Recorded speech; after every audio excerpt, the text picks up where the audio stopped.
1900, but actually the topic I'm interested in is somehow similar and connected to our Baroque lecture. And this lecture is about Art Nouveau movement at the turn of the 20th century, but it is also about our visual environment today, where we see movement in otherwise static lines, space in planes without depth, and the way in which things of different scales, functions, and materials are seen equally on the optical surface is not natural, but historically constructed. And the 1900 is a crucial moment in the development of this visual mode. It is not an alternative, but a necessity to counter the visual crisis of modernity brought about by mass production, mechanical reproduction, and rapid circulation. It should be noted that although I use the French name of the movement Art Nouveau, there is a reason I will tell you later, but the English name Art and Craft Movement and the German one or two, Kunstgewerbe, Bewegung, or Jugendstil, and the Vienna Secession, all point to the same ideal, to reconstruct the order of our experience by the total artistic shaping of the living environment. Line, our main subject today, was an important medium in this movement. Although it has always been an important medium for design, it acquired the new historical significance in the 19th century. Probably you already know the Renaissance notion, the design, or the science of the lines, which brings an often religious idea to paper through linear perspective, which was deeply related to the identity of our profession as an architect. However, the graphic method in the 19th century in experimental sciences, which records forces and movements on paper or light-sensitive materials in certain linear patterns, and the lines and planes used in the psychological studies of spatial perception and aesthetics are completely different than the classic model. As a widespread cultural phenomena in European science, art, and technology in the 19th century, line was associated with the development of a visual thinking that emphasized intuitive perception rather than propositional conception. Therefore, today I would like to concentrate on the famous motto, "A line is a force," formulated by the Belgian architect Henry Van Velde in a German publication in 1902 to illustrate the scientific nature of Art Nouveau and its cultural projects. Van Velde was one of the main founders and representatives of Art Nouveau in Belgium and Germany. This simple sentence, "A line is a force," not only includes a whole range of psychological concepts of the time, but also suggests the desire to develop a universal language capable of communicating between science, technology, art, and architecture to alleviate or mitigate all the threats of modernity, such as industrialization, capitalization, and globalization. I would unfold the lecture through three architectures designed by Van Velde: an exhibition, a text, and a museum. Here I will begin with the museum. In 1901, Van Velde was commissioned by Karl Ernst Osthaus, an important patron for modern art in Germany at the beginning of 20th century, to design a museum in Hagen, a city located on the southeast edge of the Ruhr Valley near Dortmund. The name of the museum, Folkwang, comes from Norse mythology, means the dwelling place and the palace of the goddess of beauty, Freya. And I will give some words on the client called Osthaus. He was born to a wealthy banking family who also owned several businesses in the textile and the metalwork industries. Initially, his father wanted him to go into the family business and sent him on a commercial apprentice. However, after a nervous breakdown, Osthaus was allowed to follow his own interest to study philosophy and art history. In 1896, he received a really large inheritance from his grandparents and suspended his study. In 1899, he married Gertrude Kaufmann, the daughter of another important textile manufacturer and interpreter. Together, they started to prepare a museum. Osthaus' first idea is to establish a wide range of collections that would include natural history, local painting, Islamic art, and etc.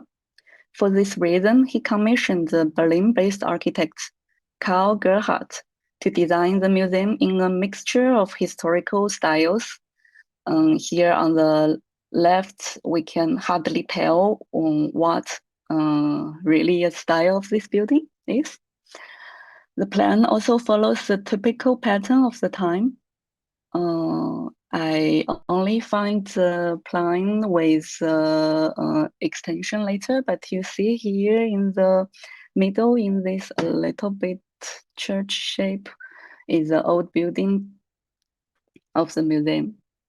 And here you see all the rooms and the staircase are directly connected to a very representative vestibule in the center, which was given an outdoor atmosphere through the fountain and the skylight in the middle.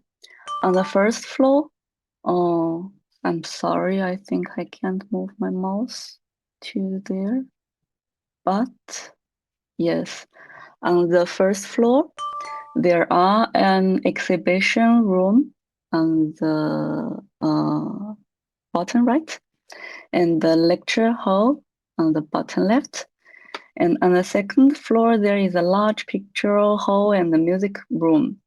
If you take a closer look of the plan, you might notice that the columns are very thin in terms of the span, because they are made in iron. 下面地 In 暖 short, 的 this is actually a skeleton 为什么 structure 我这几个 covered 灯 by 不会亮 the 啊？historical coat.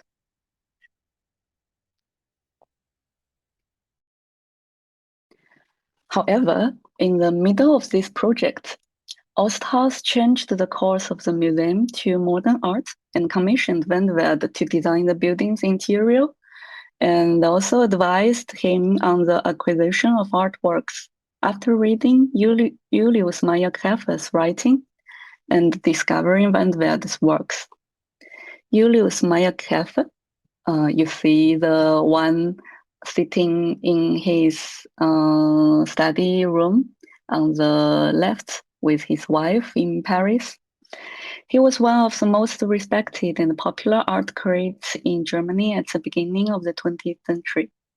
He was also the founding editor of the magazine Pan and the Dekorative Kunst, two of the first and the most important German magazines advocating for modern art and importing the French avant-garde painting to Germany.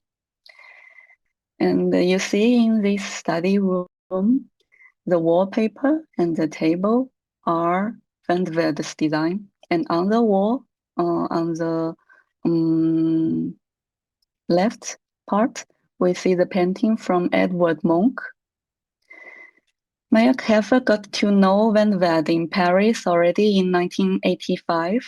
In this year, Van Velde designed interiors and furniture for the influential art gallery Art Nouveau of Samuel Bain, from which the name Art Nouveau actually took its name. This is why I also used Art Nouveau in the title of the lecture. Therefore, Van Werth's name was deeply imprinted in this movement. Initially, Van Werth was a painter strongly influenced by Paul Signac and George Seurat, the leading figures of the New Impressionism.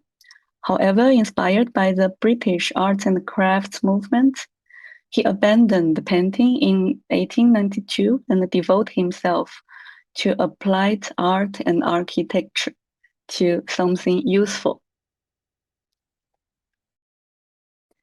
Although Van Werth's design for the Dresden Art and Crafts exhibition in 1987 already attracted a lot of attention in Germany, however, it was Mayer-Käfer's comprehensive introduction in decorative Kunst in 1899 made him widely well known in this country. The article was almost an advertisement to introduce the Belgian artist to the German audience. Mayer-Käfer described how an amateur who continuously sought rationality in construction and aesthetics became an architect for the modern milieu. 36 pages of illustrations witnessed this process, from designs for book covers and wallpapers to furniture and buildings. You see here on the screen his design for the book cover on the first image, and the second is the commercial design for the package of products, and the third is the wallpaper. You might still remember Mayer-Käfer's study room. And also on the bottom, you see the first building he designed for himself, the villa on the left, and also in the middle already the exhibition room in the gallery of Art Nouveau, and also on the right the office he designed for Julius Mayer-Käfer in Paris, and with George Seurat's famous painting on the wall. It was this advertisement that attracted Osthaus and gave Van Werth the opportunity to deal with complex and large-scale architectural projects for the first time.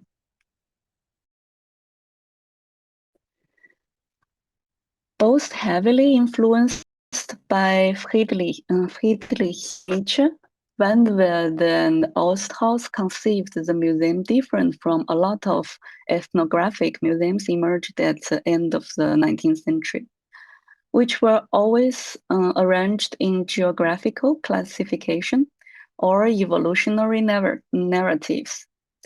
Nietzsche advocates a spontaneous and individual relationship to artworks as a means of countering what he perceived as the deadening effects of history on European art and culture, rejecting erudition as cold and lifeless, that kind of encyclopedia attitude. The philosopher instead praised art that penetrate viewers with pulsating rhythms, breaking the dead boundaries between art and life, and yielding rich synesthetic experience. In keeping with Nietzsche's philosophy, Van Werth and Osthaus want to foster an immediate emotional relationship between artworks and the beholder, and to create a unity across time and space in the mixtures of different collections. The museum was considered at the very beginning as a dynamic project of new acquisitions, constant reinstallations, and temporary exhibitions. It was considered as the first modernist museum. To achieve these goals, Van Werth adopted several strategies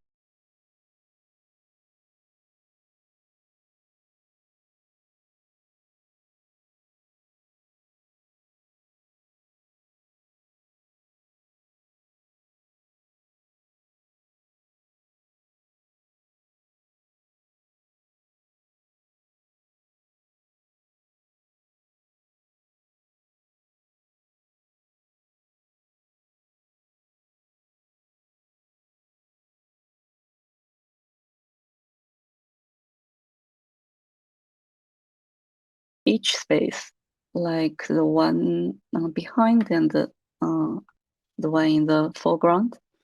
Moreover, similar motifs can be found in the different places, like in this stuccoed capital of the column, and also in the wooden lattice of the balustrade above, and also the shelf with the mirror on the right image, and in the stained glass of the skylights. In this way, the structural elements and the ornamental elements are merged into a visual unity. Second, he integrated technical objects into the whole composition. For example, here you see in the image on the left, there are two symmetrical three-dimensional decoration or display shelves at the corner. And if you take a closer look, like the image on the right, you'll find out it is a radiator, the heating system, combined with the display cabinet here, and also with the exhibits, the ceramics and the paintings together. Van der Velde actually used the same strategy in other projects at the time, which combined also the electric lights and other infrastructures with the structure and the ornamental elements of the architecture. Third, the architect considered all the architectural elements as display platforms, not only the traditional surface like the wall and the niche, but also the balustrade. You see here left in the staircase, you see the posts in different shapes, especially the one above made in a shelf-like post. And also, moreover, you see the exhibits and the surroundings are considered as a continuous visual environment. For instance, in the second story, that mainly housed Japanese and Chinese objects, Van der Velde also used more fluid arabesques that mirrored the exhibit's swelling contours and ornamented surfaces, as you see the shelf here and also the balustrade. However, if the collection were not organized in the chronological or not altogether in the geographical order, what is the principles of the arrangement?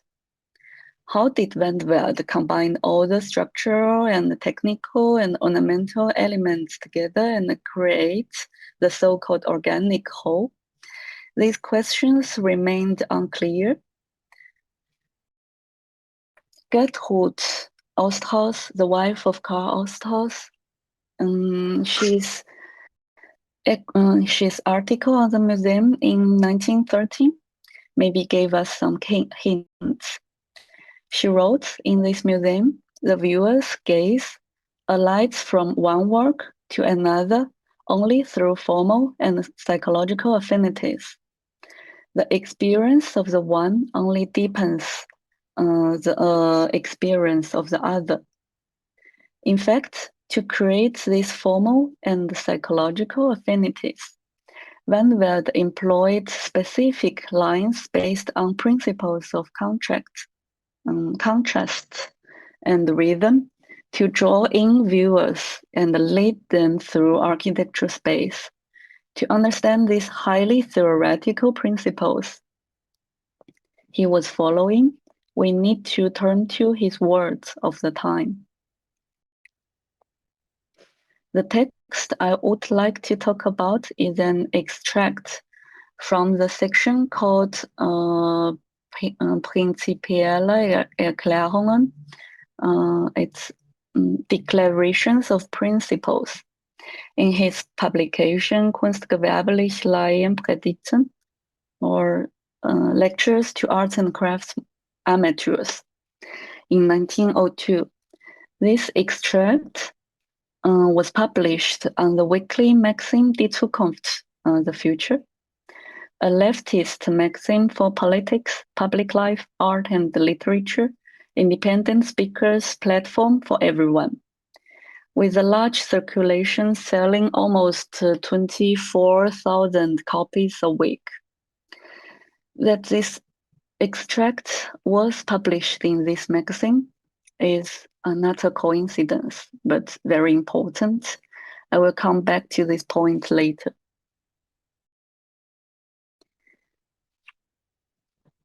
I quote from Van Veld, the most important passage from this text.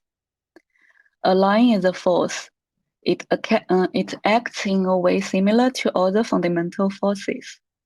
Several lines combined and opposed to each other have the same effect as several fundamental forces interacting with each other.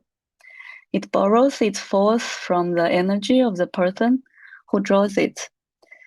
This force and energy act on the mechanism of the eye in this way. It imposes directions on the eye. These directions complement each other, merge with each other, and finally take on certain forms. Nothing is lost in this process, neither energy nor force. Ornaments designed according to the interplay of fundamental forces acquire unchanging and purely reasoned forms and maintain lasting power and effect. From this passage on line and force, we can draw three critical points. First, Van Velde believed that energy could be transmitted from the artist or the producer to the viewer without loss.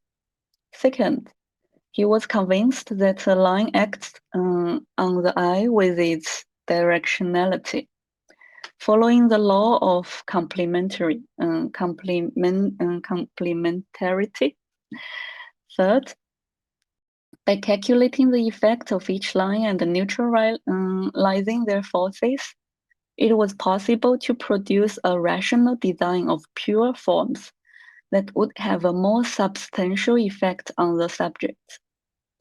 This rational design, rather than arbitrary choice of symbolic forms, Van Velde emphasized, was the task of the new ornament, because only in this way ornament could be integrated into modern architecture, for the latter generated from the art of the engineer, whose creativity also came from the calculation of force and its resistance. Through this simple equation, it is possible to combine visual and psychological techniques with machine production, combine ornaments with constructions, as all are concerned with the transformation and circulation of force and energy. However, this passage contains a number of different theoretical presuppositions, and in order to understand them, we may need to first recall the theories of the French mathematician, physiologist, and psychologist Charles Henry, a librarian at the Sorbonne, who published a series of works on scientific aesthetics around 1890. It has long been known that both Georges Seurat and Paul Signac, the leading figures of Neo-Impressionism, were close friends of Charles Henry, and Van Velde was heavily influenced by them when he acts as a painter in Belgium and Paris. Henry treated colors and lines as forms of energy, whose effects could be translated into movements, sensations, and feelings through the narrow motor system of the body. He not only introduced the recently developed neurological concepts of dynamogeny. It's a very unusual word, but we still use it now, dynamogeny, and inhibition to describe the life-enhancing and dampening effects of lines and colors, but also attempted to construct an exact aesthetic model that could be measured with graphic tools, such as some tools he invented, like chromatic, the color circle, or an aesthetic protractor. This all-embracing model of lines, colors, muscles, nerves, and emotions has a tremendous impact on the scientific program of Neo-Impressionism. What you see here on the screen is actually an advertisement Signac created for Charles Henry's new book on the chromatic circle, the color theory. And in fact, Signac tirelessly promoted Henry's theory in its full spectrum in various places and in many other ways. For example, at the invitation of the editorial committee of Penn, Paul Signac delivered an introductory article on Neo-Impressionism in 1898. His text was a prologue of a coming Neo-Impressionist exhibition in Berlin. This essay was distributed to the audience free of charge during the exhibition. In this text, Signac situated Neo-Impressionism in the lineage of painters who had long experimented with color contrast and optical mixture, like from Delacroix. After expanding the motto, decomposing the color, Signac briefly describes the expressive values of lines according to Henry's all-embracing model. I quote here, horizontal lines will express tranquility, ascending, joy, descending, sorrow. A multitude of directions in between will take into account the diversity of our sensations. Warm nuances and light tones will join the ascending lines. The descending one will call for cold nuances and dark tones. Depending on the balance between cold and warm nuances and dull and strong tones, the calmness of the horizontal line will increase. The Neo-Impressionist can vary these multiple combinations infinitely in order to adapt them to the subject matter, so that color and line are subordinate to the feeling that moves him and he wants to reproduce. This passage corresponds to Charles Henry's scientific aesthetics very much, as I showed in this schematic representation.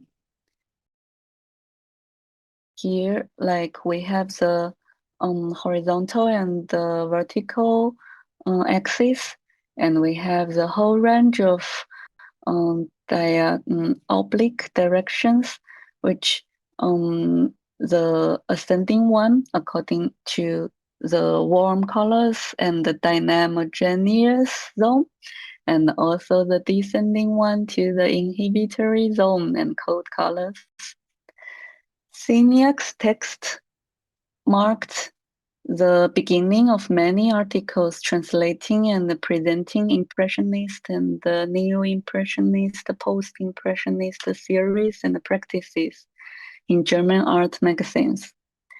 Alongside many photographic reproductions, these words significantly impacted the formation of modern art and architecture discourses in Germany. Most importantly, they set up a basic frame of discussing color and form with new physiological and psychological terms, such as stimulus and the response, decompose and synthesize, activate and inhibit. However, these seemingly scientific words concealed the physiognomic origin of Henry and Cyniac's and ideas. That the horizontal line is a sign of calmness, the ascending of gaiety, the descending of sadness can be traced back to a book written by the Dutch graphic artist Humboldt de Superville. The book's title is Essay on Unconditional Science in Art, published in between 1927 to 32. This theory became extraordinarily popular after being propagated by Charles Blanc, director of the French Fine Arts Office, it's Bureau des Beaux-Arts, and the professor of aesthetics and visual arts at Collège de France. In his sweeping work, Grammaire des Arts du Sang, Grammar of the Arts of Drawing, published in 1867, this book is also found in Le Corbusier's private library. Blanc borrowed the diagram from Humboldt to demonstrate the deduction of three types of linear signs and emotions from the human face. It has nothing to do with what we know as the modern experimental science of physiology and psychology that concerns the duration and the intensity of sensations and feelings. Rather, it comes from the pre-modern science, if I can call it like this. It is a codified physiognomic knowledge developed in the 18th century that connects the visual signs on the surface of the body with the inner emotional characteristics. Here you see Charles Lebrun's depiction of fear. He distinguished between 22 ways of expression emotions in his influential book, Character of Passions, around 1720. From him onwards, theories about character, continuously developed within the French Academy, gradually became an architectural, aesthetic, and moral code that shaped the inner and outer environment of human beings simultaneously with social norms. You can find the same theory and the same illustrations in Beaufort and Blondin's course of architecture. Moreover, this theory became a popular culture at the end of 18th century through Johann Caspar Lavater's richly illustrated work published in 1778. According to, and actually especially through his silhouette drawings on the screen, you see. According to Lavater, the character of a person could be explained through examining their lines of countenance, the lines of the face. The most accurate of readings were facilitated by tracing the profile of the human face from the Golden Age. The psychological message in these profiles was quite clear for those who could recognize these signs. However, Superville's work contained an important development compared to its 18th century predecessors. Blanc did not miss this important message. Superville developed a universal coordinate which could function without reference to the human frame. In this sense, Blanc emphasized that directions of lines could generate precise emotions in abstraction. Here you see on the left the coordinate developed by Superville. The vertical axis is the axis of our body. The horizontal axis is the axis of our eye, And in between the oblique, these two, the vertical and the horizontal, is invariable. But in between these oblique directions, they contain all the nuances of feelings that you can deliver. And these are all derived from the human face. And Blanc emphasized in his book that this coordinate contained all code of all proportions, the repertoire of all measures, the example and the law of all movements, the trace of all curves, the prototype of all the arts of design. This observation was the theoretical basis of the scientific aesthetics of Charles Henry and the Neo-Impressionists. Because Blanc's coordinates and his explanation anticipated already Henry's theory in two ways. First, the emotional effect of lines and forms can be precisely analyzed by measuring the angles. Second, the coordinate can be integrated into the existing color wheel, thus paving the way for the comprehensive theory of the expressive color and line. However, this coordinate must be placed in the context of or in the tradition of the physiognomy to be fully understood. Although the theoretical basis is questionable in the scientific sense, Henry refined this coordinate to an incredible degree of precision. In his desire to precisely measure the emotional effects of line, he was embedded in a nascent scientific culture built by the graphic method. For instance, Henry designed an instrument called aesthetic protractor to measure the rhythmic changes of direction in lines and their dynamogenic or activity and the inhibiting effects in 1898. The numbers on the protractor correspond to Gauss's mathematical theory. I won't explain it in detail here. And Henry believes that these numbers express a harmonious relationship. It can be used to measure the beauty of lines. The aesthetic protractor was designed very user-friendly.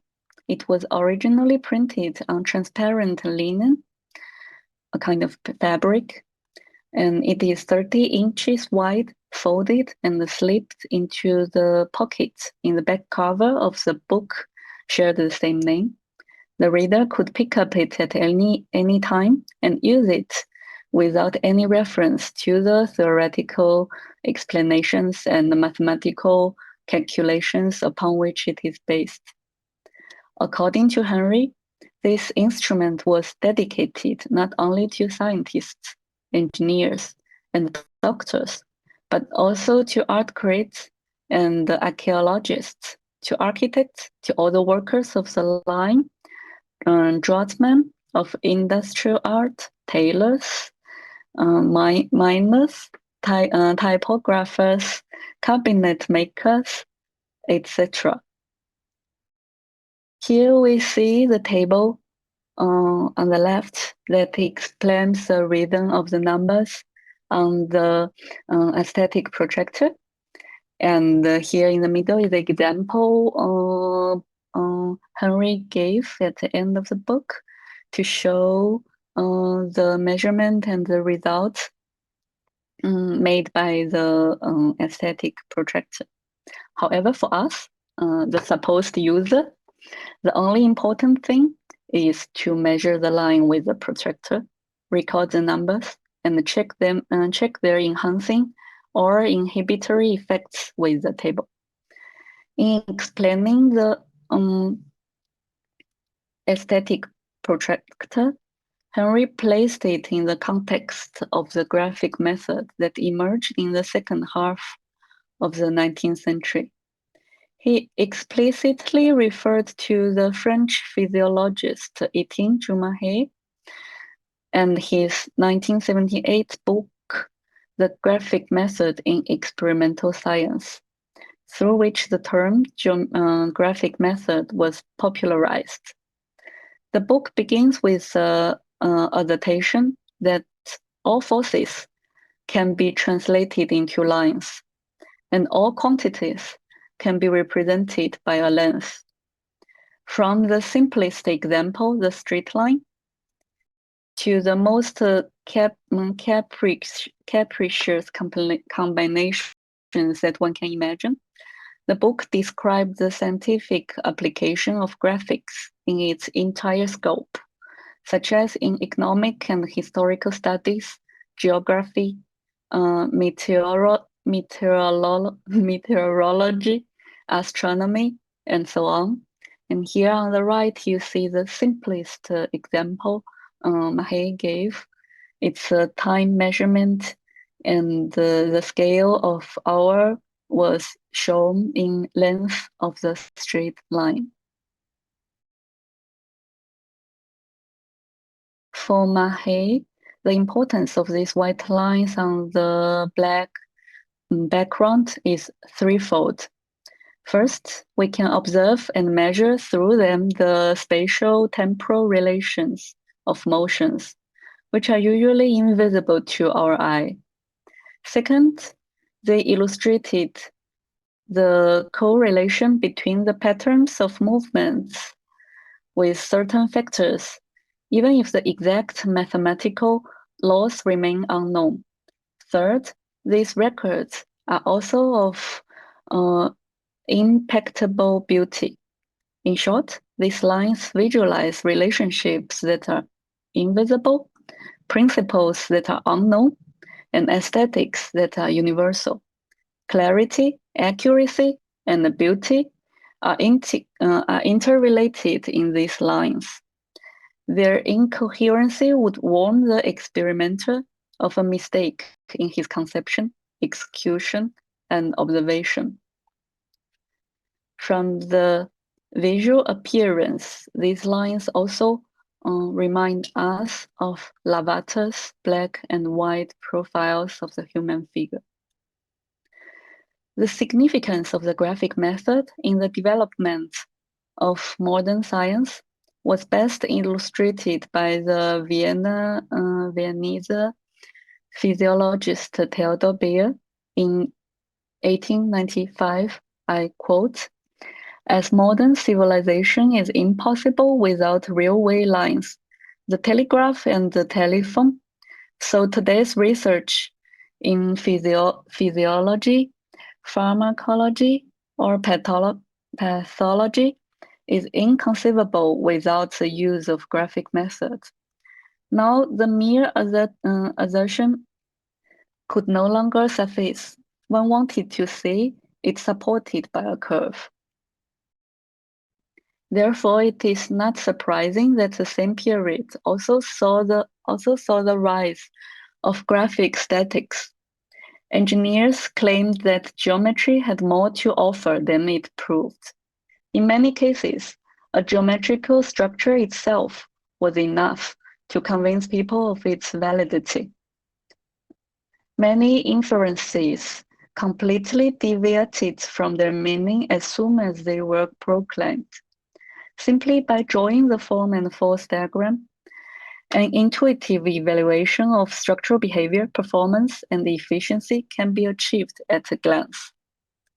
The line in these newly emerged graphic techniques represented a new form of knowledge, which depends on sensual intelligibility or intelligence rather than words and numbers.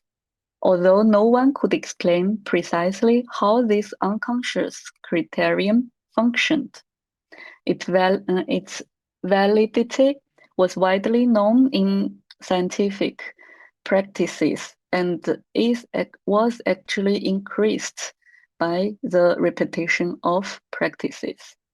As Marie put it, The graphic method captures nuances that would escape other means of observation and translated them with a clarity that language does not possess.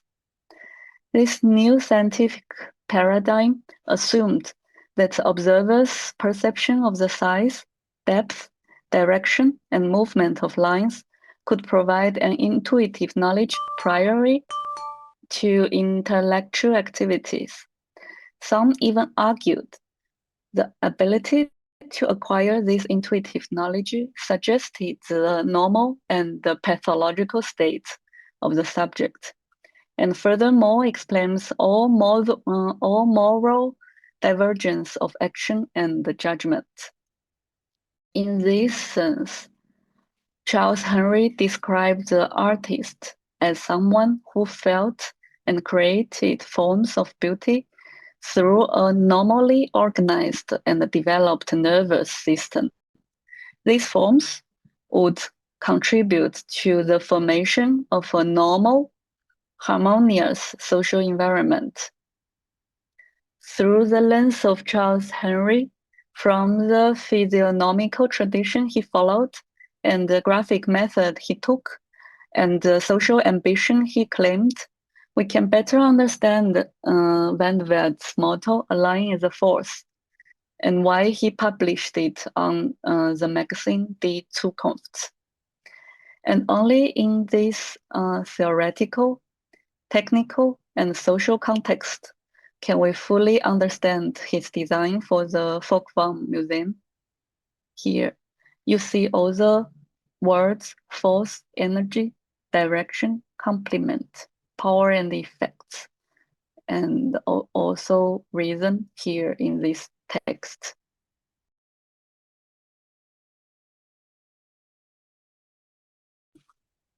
In the last part of this lecture, with Charles Henry's ideal of the harmonious social environment in mind, let us take a look at the exhibition curated by Van Werth and the museum director Friedrich Denneken at the Kaiser Wilhelm Museum in Krefeld in 1904. Our goal is to see how widely the cultural pedagogy that aimed to produce the normal modern subject in the normal social environment was carried out. The title of the exhibition is simple and straightforward, Line and Form, taken from the British artist and book illustrator Walter Crane's work with the same name, published in 1900. Walter Crane was one of the key figures in the English arts and crafts movement, and he was also famous for his creation of a number of iconic images associated with the international socialist and anarchist movement. In this book, he considered line as a universal language that transcends time and space, discipline and culture. It can be used not only to record nature faithfully, but also to express emotion poetically. I quote, "Line is indeed, as I have before termed it, a language, a most sensitive and vigorous speech of many dialects, which can adapt itself to all purposes, and is indeed indispensable to all the provinces of design. Line may be regarded simply as a means of record, a method of registering the facts of nature, of graphically portraying the characteristics of plants and animals, of features of all the features of humanity. It is capable of this, and more also, since it can appeal to our emotions and evoke our passionate and poetic sympathies with both the life of humanity and wild nature." In the same sense, the curator of the exhibition, Friedrich Denneken, emphasized the exhibition's pedagogical objective. The exhibition, Line and Form, was designed to stimulate public perception and discussion, to teach audience read their living environment through the language of line. With a broad spectrum of exhibits from different times and regions in various media, the exhibition attempted to reveal the universality of this language. Original works, drawings, photos, models, and the specimens were juxtaposed and divided into three groups: nature, art, and technique. A hippo skull, the Mona Lisa, and a 120 meters long warship meet each other as exemplars of the same aesthetic principles in the exhibition hall, placed alongside the works of the German arts and crafts movement, such as those of Peter Behrens, Henry van Wert, of course, and Hermann Mutesius. Through these exhibits, the entire world took on a unified order, the line. It reveals a rational organization of both physical and psychological forces. It is a pity for us today that due to the financial reasons, there were only very limited illustrations in the exhibition catalog, published shortly after the event. I've already included all of them here on the screen. At least you can see the power of lines evident in painting, sculpture, applied art, architecture, and the warship. Even the poster designed by the Belgian artist Jude Cutter demonstrated that letters, the language itself, can also be used as a linear element to create spatial depth and architectural structure. The layout of the exhibition catalog was made by Peter Behrens with simple straight lines. Inside this geometrical frame, it offers a kaleidoscope of different forces. The technical, economical, and political involved in shaping this linear aesthetic, rather than the definition of such an aesthetic theory. The theoretical works of English predecessors, such as William Hogarth's analysis of beauty, there he proposed the line of beauty in the waving shape, and also John Ruskin's Stones of Venice, which remind us a lot on Lavater's physiognomic studies, and also Watercrane's line and form, and also Gottfried Semper's Der Stil. They are all listed as significant references at the end of the catalog, along with the recent publications of Meyer Greffer, Van Wert, and Mutesius. These writings are as heterogeneous as the exhibits, spanning different eras, regions, and subjects. They provide a surface for discussion rather than a framework. Indeed, this heterogeneity and the consequent demand for universality are at the heart of the linear aesthetics and Art Nouveau movement at the turn of the century.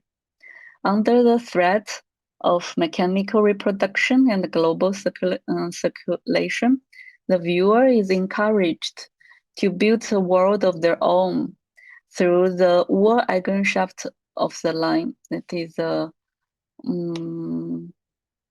original character of the line, a force that moves with universal laws.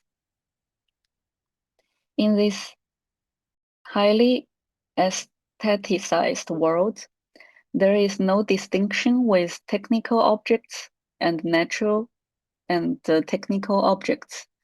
There is no difference between architecture and the environment, and there is no distinction between structure and decoration, the physical and the virtual, therefore no threat of industrialization and capitalization. The exhibition catalog starts and ends with 2 photos. The first is a capital designed by Van Velde for the Folkwang Museum in Hagen.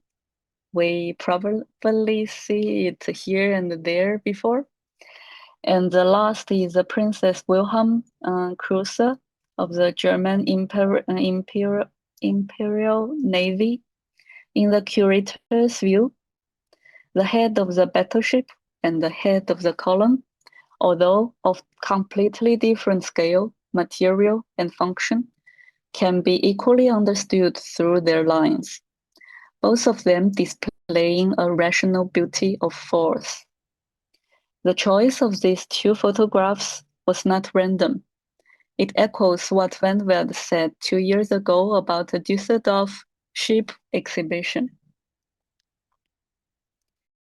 And these words were published a little bit later in 1907 in his book Vom neuen Stil about new style. And I quote here, "One must know the feeling that made one tremble at the sight of the line of that iron ship's beak, which Krupp exhibited in Düsseldorf in 1902. To feel that same tremor at the sight of the profile line of the Ramesses Colossus resting on the desert signs of Memphis.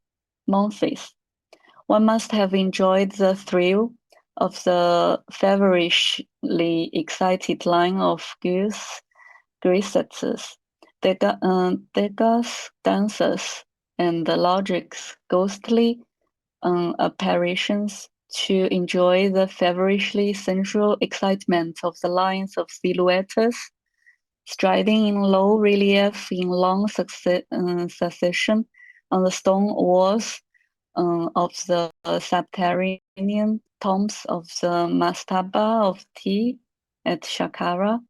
One must have deeply felt the sincere, commanding beauty of the individual parts of the machines. These gigantic machines that change the electric accumulators with a solemn, consecrated gesture in order to feel the divine harmony and the perfect rhythm of the perfume. Our sensibility is akin to that of the ancient arts. Van Velde further indicates, perhaps only today do we truly understand and appreciated ancient arts, because modern technology has made the logical conception and the constructive sense visible again. Only the subject which grew up in this technical environment would have the sensibility to create a modern style, a modern beauty. It is interesting that in the same year, Van Velde built the Folkwang Museum and published the text online. He moved from Belgium to Weimar and opened a private school for art and crafts under the support of the Grand Duke Wilhelm Ernst of Saxon-Weimar. The school turned public in 1908 and was renamed Bauhaus by his successor Walter Gropius in 1919. This is a school building designed and built by Van Velde between 1905 and 1906. In this school, instead of art history or style history courses, Van Velde set up 3 basic courses. I quote from his diary from 1940. These 3 courses include, first, technical drawing, each corresponding to different crafts. Second, color theory depend on the latest scientific studies and applied to the various crafts. The third, the theory of ornament, which provides the motifs for crafts on the basis of the dynamographic abstract laws. For the first and the second course, there are 2 assistants responsible for them. And the third one, the dynamographic abstract laws, were taught by Van Velde himself. The task was to point out and formulate the laws of rational aesthetics in the course of his own investigation and discoveries, freed from the paltry definitions and the sterile, nebulous, and artificial principles used by the aestheticians of official academic observance. At the very end, I would like to jump out the story of Van Velde and also maybe jump out the lineage directing to the Bauhaus, and to emphasize that a whole generation of artists and architecture, in fact, grew up in the growing body of knowledge and experience of the so-called scientific aesthetics in the rapidly changing living environment at the turn of the 20th century. There was evidence that Kandinsky also visited Krefeld during the Line and Form exhibition. There was no reason that he didn't visit the exhibition. And in the imagery of his influential Bauhaus book, Punktlinie zu Fläche, there are many traces of the 1904 exhibition, such as the imagery of the ship, the lightning, the flower, the telegraph poles, and the skeleton. In this book, we find the game, supervilla, and the Planck's sign, the coordinate, and the theory of directional lines and the emotions. And we find again Charles Henry's aesthetic protractor, relating angles to colors and moods, and analyzing forces that create forms and emotions. They are extended and systemized with new psychological discoveries and artistic vocabularies. And we've already mentioned Le Corbusier's reading of Charles Blanc, and we know from some scholars about his secret contact with the Werkbund and perhaps also Van Velde in his early years. And in his Towards a New Architecture, published in 1923, Corbusier claims that architecture should, first and foremost, use forms that are physiologically stimulating to the senses. For instance, the horizontal, the vertical, the oblique lines, as well as sphere, cube, and cylinder. But its more important role is to create relations between the cruder sensations, which work upon our perception and put us into a state of satisfaction. This satisfaction derived from the universal laws that govern our emotions and behaviors. Aesthetic and social forms are thus merged in the continuous process of physiological, psychological, and physical activities. By drawing analogies with natural objects and the result of calculation, Le Corbusier further states that a work of art must possess a clear statement so that one sees them clearly, a coherent intention that one feels them animated, and the special character so that they gain our attention and awaken our interest. All this, he claimed, is a pure creation of the mind. These words appeared to be a popular translation of the term of the century, psychological aesthetics, and is so closely related what we already discussed about Van Velde. And but in these 20 years, how did the curves of the Art Nouveau shift to the straight lines of the modernist architecture in these first 2 decades of the 20th century is another story. So I will end my lecture here, and it's very exciting about some questions and discussing. Thank you, Ms. Zhao Yue, I think you have shared with us a very rich lecture with very rich information. And any questions from our audience?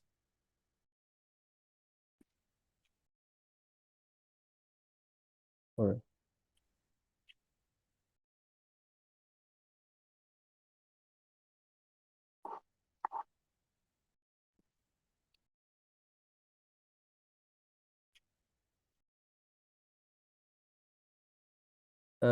maybe you can also write down your questions in the chat box.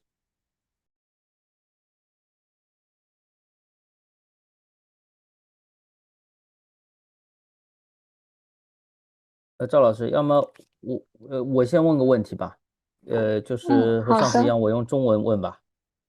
就是您的这个今天的讲座，当然聚焦了这个三个这个跟 Van der Velde 有关的这个 architecture，你用了一个复数 architecture，其实就是不同方面的就建筑学的不同的一种表达。那么我们知道我们在教学的时候啊。特别我们国内在教外建史的时候，其实关于 Art Nouveau 是把它看作一个非常多元的和这个非常复杂的一个在欧洲可能是多点开花的这么一个艺术运动啊，建筑在其中可能只是一个部分，就有点像当时的这个avant-garde 当时的这个先锋派，这个事实上建筑在其中并不是说。在某些运动当中不是占据非常主导的这样的一个位置的。那么但是我们仅仅就是聚焦在建筑上。我们在讲到这个 Art Nouveau 新艺术运动的时候，不仅提到那个法国和比利时的这些建筑师，而且还有包括把西班牙的这个高迪也纳入进来，包括这个奥地利的维也纳的这个分离派，还有包括这个格拉斯哥四人等等，那么多样的一种运动，今天您讲的这种科学的审美 （scientific aesthetic），其实是这个在其中这个线或者